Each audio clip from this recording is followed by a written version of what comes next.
BC బిడ్డలు చదువుకునే హాస్టళ్ళు కూడా గాలికి వదిలేస్తారు. మీరు ఈరోజు రాజకీయాల గురించి, బాధ్యతల గురించి, చట్టాల గురించి మాట్లాడే అర్హతే మీకు లేదు. మీరు ముఖ్యమంత్రి గారి గురించి మాట్లాడతారా?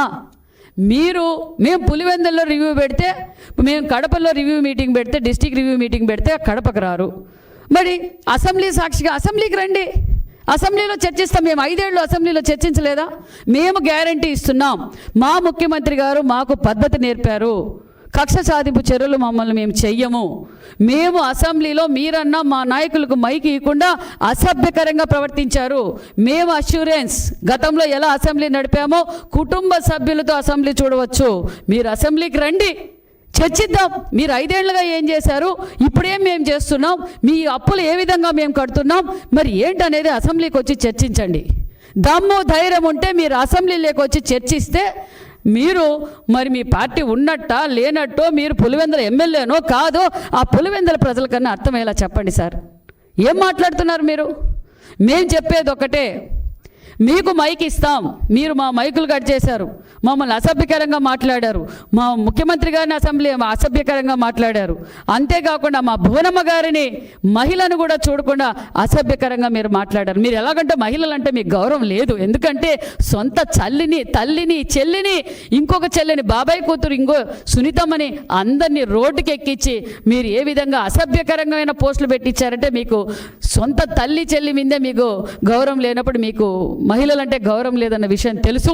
మేము క్లారిటీగా చెప్పేది ఒకటే, జగన్మోహన్ రెడ్డి గారు మీరు అసెంబ్లీకి రండి, మీకు మైక్ ఇస్తాం, మేము చర్చించడానికి సిద్ధమని కూడా విషయాన్ని కూడా మీకు తెలియజేస్తున్నాం. ఎందుకంటే మీకు అర్థం కావడం లేదు. కేంద్రం నుంచి ఏ విధంగా నిధులు వస్తున్నాయి, రాష్ట్రం ఏ విధంగా అభివృద్ధిలో పరుగులు పెడుతుందన్న విషయం మీకు అర్థం కాక, జీర్ణించుకోలేక, ఏం చేయాలో అర్థం కాక ఈరోజు అదేంటి వంశీ గారు అందగాడు, నాని గారు అందగాడు, ఏంటండి మీరు మాట్లాడుతుండేది? ఇక్కడ అందాల పోటీలు ఏమైనా జరుగుతున్నాయా? 5 ఏళ్లలో జరపాల్సిన అందాల పోటీలు. మేము ప్రజలకు జవాబుదారీగా ఉంటుంది ఎన్డీఏ ప్రభుత్వం. ఒక పక్క పోలవరం పనులు మొదలైనాయి, ఒక పక్క మరి అమరావతి పనులు మొదలైనాయి, ఒక పక్క విశాఖ హక్కు, ఆంధ్రుల హక్కు ఏదైతే మేము గతంలో మాట చెప్పామో ఆ మాట నిలబెట్టుకున్న ముఖ్యమంత్రి మాన్యశ్రీ ముఖ్యమంత్రి చంద్రబాబు నాయుడు గారు.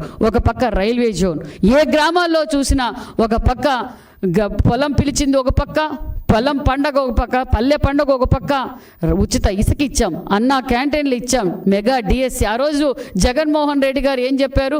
వారం రోజుల్లోనే సిపిఎస్ రద్దు, నేను కరెంటు బిల్లులు పెంచను, నేను బస్ ఛార్జీలు పెంచను, నేను నిత్యావసర సరుకులు పెంచను, ప్రతి సంవత్సరం మెగా జాబ్ క్యాలెండర్, పరిశ్రమలు తీసుకొస్తా, ఉపాధి సృష్టిస్తా. మరి ఎక్కడ పోయినాయండి జగన్మోహన్ రెడ్డి గారు? ఇవన్నీ ఉన్న పరిశ్రమలు పక్కకు పోయినాయి, తరలిపోయినాయి వేరే రాష్ట్రాలు. మీ దెబ్బకు మీ కట్టే ట్యాక్స్ కట్టలేక ఇతర రాష్ట్రాలకు వలసిపోయినాయి. ఇవన్నీ ప్రజలు చూడలేదనుకుంటున్నారా? మేము ఇంకోసారి తెలియజేసేది ఒక్కటే, మీరు అసెంబ్లీకి మీరు అసెంబ్లీకి వచ్చి మీరు చర్చించండి, మేము సిద్ధంగా ఉన్నాం. మిర్చి రైతుల కోసం కూడా చర్చిస్తాం, రైతన్నుల కోసం చర్చిస్తాం. మీరేమైనా మంచి చెప్తే ఆ సూచనలు కూడా తీసుకుంటుంది ఎన్డీఏ ప్రభుత్వం, మాన్యశ్రీ ముఖ్యమంత్రి చంద్రబాబు నాయుడు గారు.